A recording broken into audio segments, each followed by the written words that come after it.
So as we understand that this battle of life is within ourselves, we can't blame other people for the influence that we're feeling in ourselves. We may be more susceptible to one thing or another.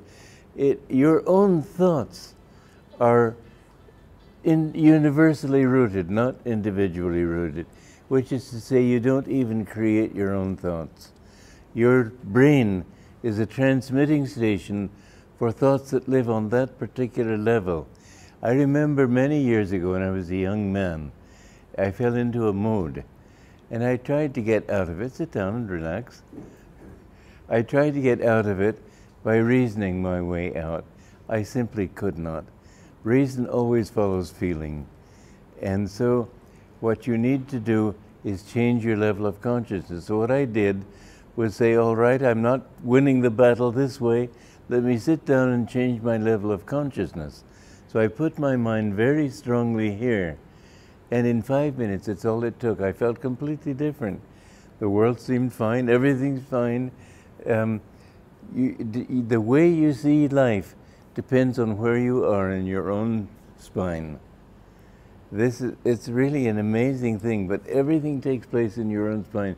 This is the importance of yoga, because enlightenment comes when the energy is withdrawn into the spine. Every time you feel happy about something, there's an upward reaction in yourself that makes you feel happy. It isn't the thing that makes happiness.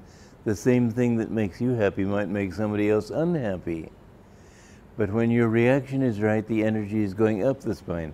When it's negative, it goes down the spine, inevitably.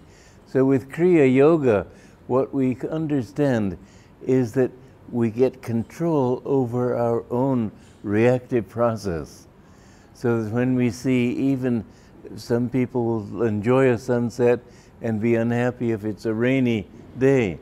If you can control yourself, you can raise that energy. Anyway, one time I was driving through a blinding rainstorm, and I was getting very frustrated because I had a certain appointment to reach, and I couldn't see more than 50 feet ahead of me. And I thought, finally, the thought came to me, I can't help the weather outside. Why don't I just create good weather inside? And suddenly a song came to me. There's joy in the heavens, a smile on the mountains, and melody sings everywhere. And I wrote that song down on a piece of paper as I was driving, hoping no policeman would see me. But really, if you change your level of consciousness, the whole world will seem different. So don't blame other people.